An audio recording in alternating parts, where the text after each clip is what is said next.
this talk, Walking the Path, in the way that it would be done in a Native American tradition. Well, I don't know if it's necessarily having been brought up in the United States that it feels very close to me, because I know a lot of people here in Australia feel very close to the Native American tradition. But for me, it's been part of my life from the beginning. I look in the mirror sometimes, I see a blonde girl with blue eyes, and I picture myself, you know, with braids, long black hair and black eyes, and have had visions over my whole life of being a Native American woman, you know, a Indian woman, and looking like that. So sometimes I look in the mirror and go, huh. Anyway, so it's very close to my heart, and so it's wonderful just sometimes to for me, be able to share some of this with you. So let's start with a prayer. And what I want to invite you to do, so this talk is very, you get to share with me, okay? So I'm going to invite you to just share whatever's there for you. And what I want to do is start with an opening prayer, opening blessing, and then if anyone wants to add to it, just call out, right? That you want to add to the blessing. And don't feel like you have to, but if you're called to, then please join me in. So join me in. So let's take a nice big breath in. Great Spirit, we just give thanks for this moment, for the blessings, for the land, for this sacred place that is Australia, for all the sacred lands that are this whole planet. We give thanks for all beings, two-legged and four-legged, and the rock people. Every part of this planet is alive, and we give thanks for the blessings that everything shares with us.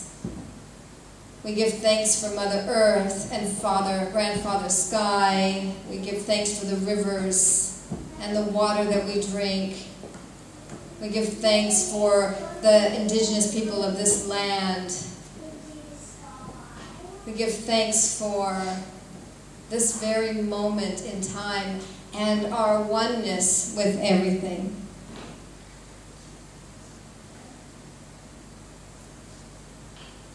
Anybody want to share?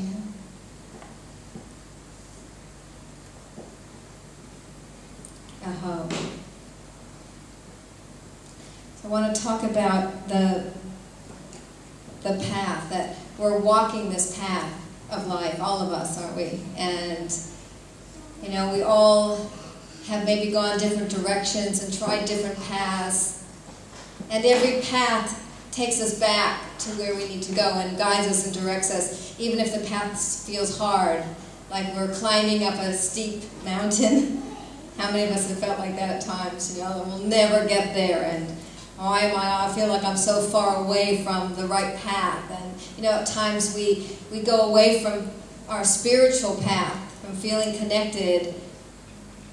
You know, things just happen in life, and we don't do our practice, you know. And all of us, I don't know anyone that has stayed on the path always.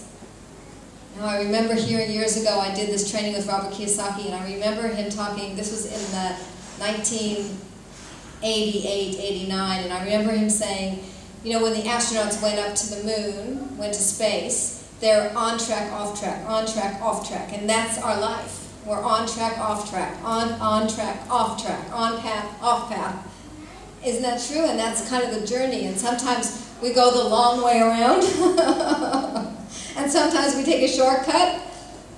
But it's all leading us back to where we need to be. And if we could just accept that and be okay wherever we are in the journey, how much easier our life would be. Not judge, well, how come they're over there and I'm here, you know? And we all, you know, the mind sometimes does that, plays all kinds of games with us. But to remind ourselves that where we are is perfect. Turn to the person next to you and just say, you're on the right path. You're on the right path.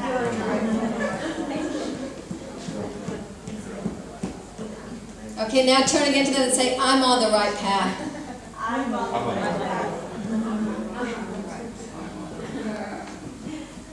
Wouldn't that be nice to start every morning with looking in the mirror and going, hello, you know, you're on the right path, you know? Because so often we do this, we make up these stories that we're not on path, you know, we need to be somewhere else. Where we are isn't okay. You know? And who we are isn't okay. That we need to be somebody else. So it's a wonderful reminder. You know, we're here to remind ourselves that this isn't something you haven't heard before. This is just an opportunity to be reminded that the path we're all on is perfect. That the choices we made, if we look back at maybe the partners we chose or the choices we made, maybe they weren't, you know, the best, but they got us where we are. So everything is perfect. It's perfect. Isn't it? What are the other choices? I like to think that way because it's true.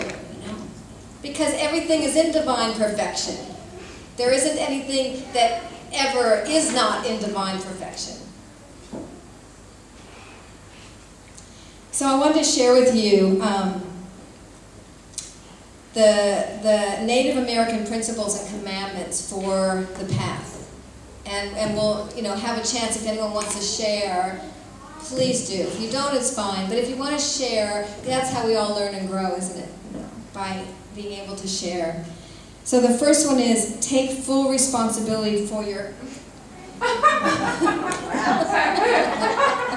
guess I didn't read this. Take full responsibility for your actions. Be truthful and honest at all times. Be in integrity. Do what you know is right. Trust that. Trust that what you know is right for you. Even if someone else says, why are you doing that? Trust that is the right thing for you. That's the right path for you. I think that's a really important one. And to be responsible for whatever we decide, whatever we say, whatever action we take, to take that responsibility for our life. Isn't that a powerful one? You learn that when you're on the spiritual path, that, you know, to become responsible, not to blame someone else, but to become responsible for our own choices. So the Native Americans feel the same way. The second one, and this is the same for all indigenous cultures everywhere around this planet, and that is learn from nature. Love that one. Learn from nature. Everything, every flower, every rock, every bit of water, everything has a message. Every tree. How many of you, and I am a tree hugger, I will admit it, I talk to trees, I have full conversations with them. Anybody else here will join me? Oh, we got a few. We've got a few tree huggers. You know, they're living beings. They're living live beings, right?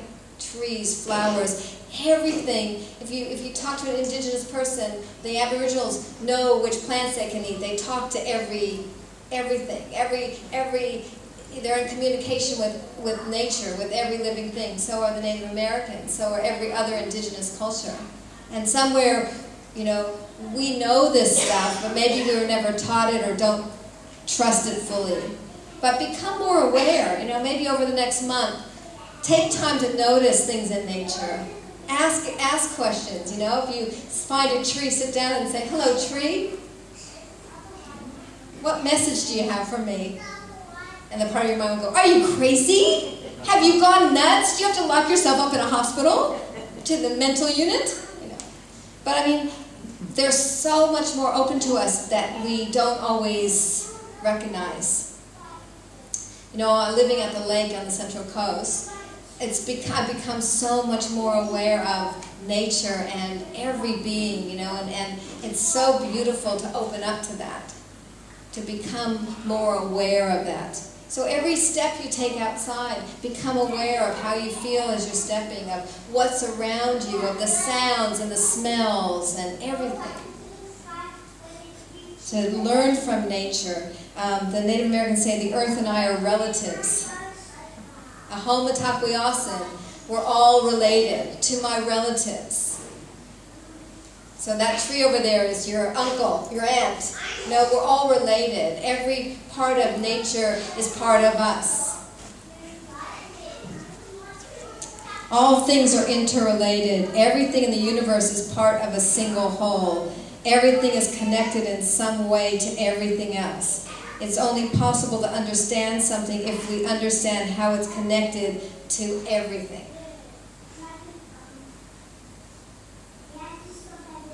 Anyone have an experience with nature they want to share of a time that you felt so connected?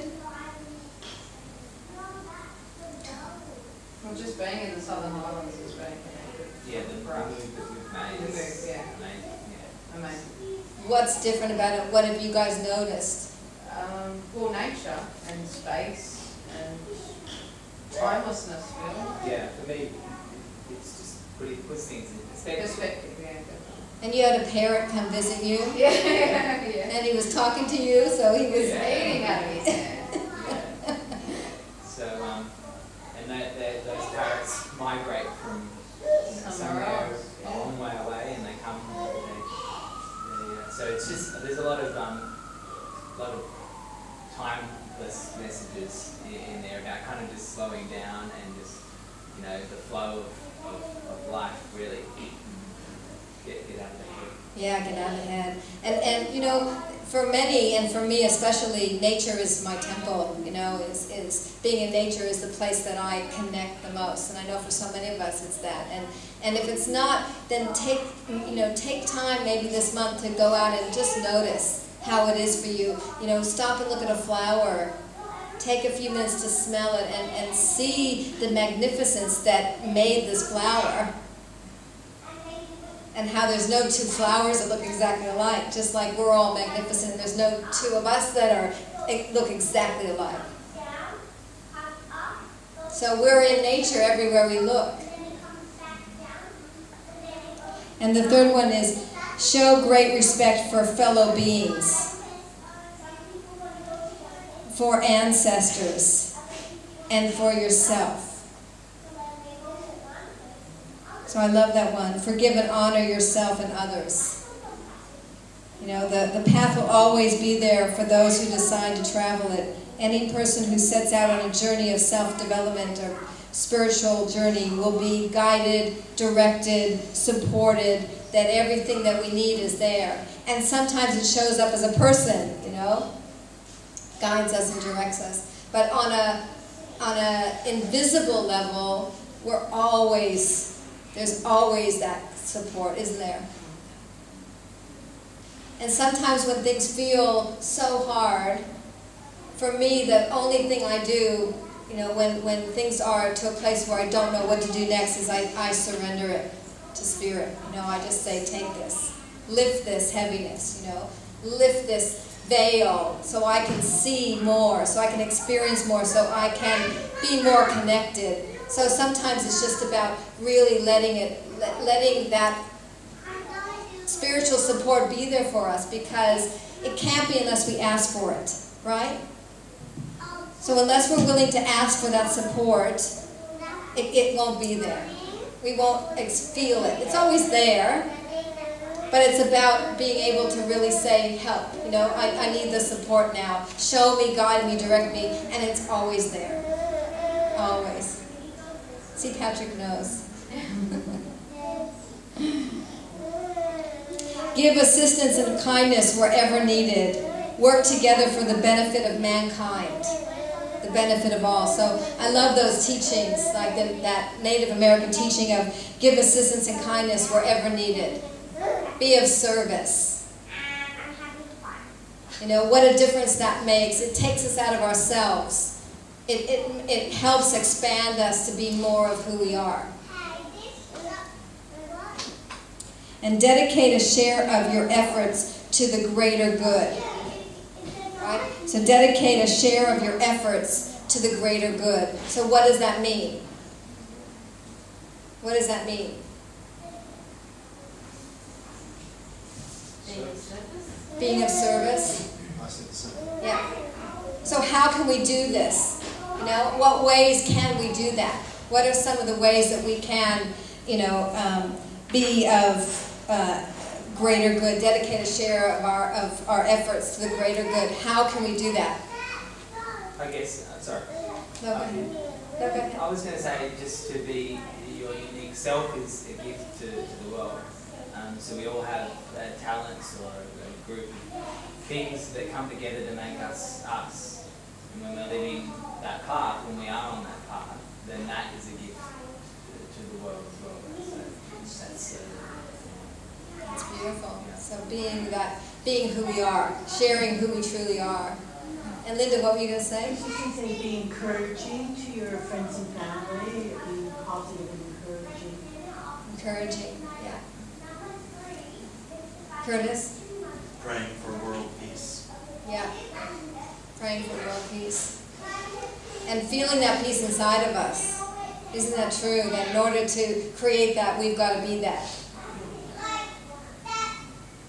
Lisa? I was going to say, sometimes we don't always know like the really small ways that we can affect someone's life. I shared this on my Facebook page. I had a massage client yesterday. And it was this couple that came in and they decided that each month they would have a date day. So the other person prepares the day for their partner. And one of the things the girl had prepared for her partner was a massage. And they were so excited, like telling me that this is what they did. And I was like, wow, I'm a part of making their day really enjoyable and being of service when I didn't realise how much I would be of service. So yeah, it was a real gift actually. It was a real highlight of my day. Yeah. And sometimes just the simplest thing like smiling to a stranger. You know, really just taking a moment to connect with someone you don't know and connect with them from human, soul to soul and human being to human being. What a difference that makes. We don't realize the littlest things can make someone's life incredible. Maybe they were having a bad day and all of a sudden their day became wonderful. I love the thing of pay it forward. How many have done that? Where, one of the ways I used to do it is when I was coming over the bridge, I would pay for the person behind me. So they'd get up there and the guy would say, no, your toll's been paid. Simple ways, and they'd be like, really? No. I remember wanting to do this more often and consciously setting like little tasks for myself of giving back that way. And I would go to a restaurant and pick up someone was having a coffee or something that I knew I could afford, and I would pay for a stranger, and I would pay for their coffee.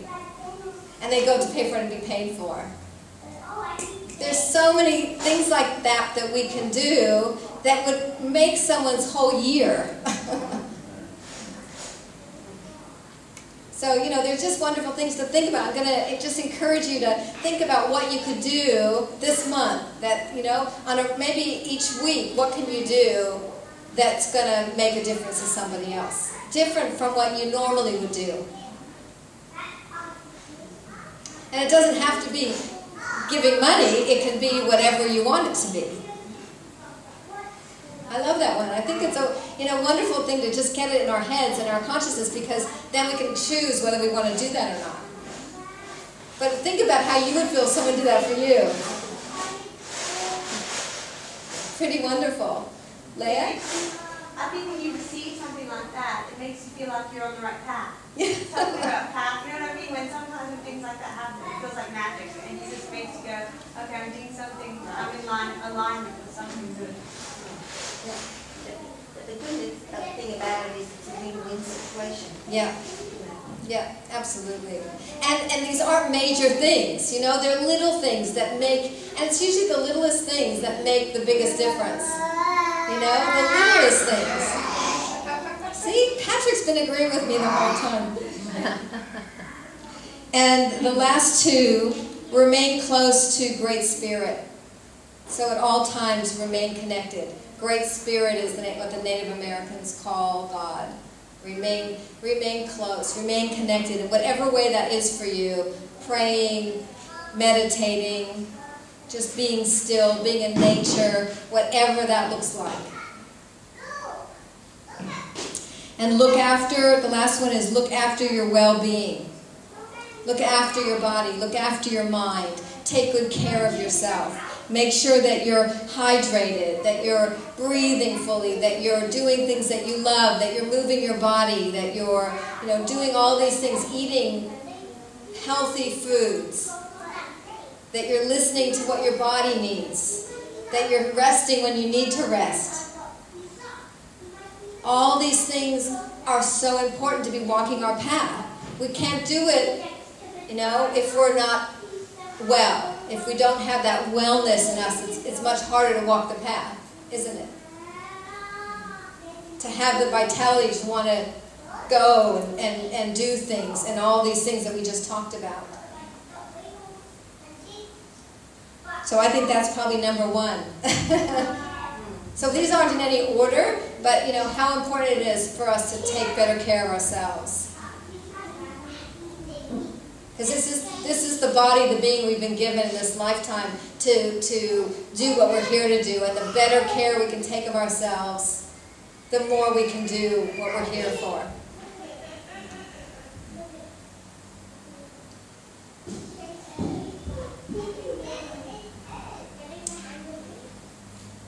And I want to leave you with, just close your eyes for a moment. And just breathe this in for yourself. I trust that the path I am walking is right for me. I trust that the path I am walking is right for me. Just breathe that in. You can say that inside yourself or say it out loud. We'll say it again. I trust that the path I am walking is right for me. I listen to my own inner guidance and know that all is good. I listen to my inner guidance and know that all is good. I am always guided and directed, supported and loved. I am always guided, directed, supported, and loved. I'm grateful for this truth. I'm grateful for this path I am walking. I'm grateful for who I am. So I'm grateful for this truth. I'm grateful for this path that I'm walking. And I'm grateful for who I am. And so it is. Hope. And I want to just finish with, this comes from Joseph Campbell. How many of you have heard of Joseph Campbell? Incredible teacher, writer, author. And he says, you enter the forest at the darkest point where there is no path. Where there is a way or path, it is someone else's path. You are not on your own path. If you follow someone else's way, you're not going to realize your potential. So we need to follow our own way and follow our own path, whatever that is and whatever that looks like. And if we feel good about that, then so will everybody else. And even if they don't, it doesn't matter. Because all that matters is that we feel good about our own path. And trust in our own path. Yes? Amen. Yeah. Yes. That's it. Thank you.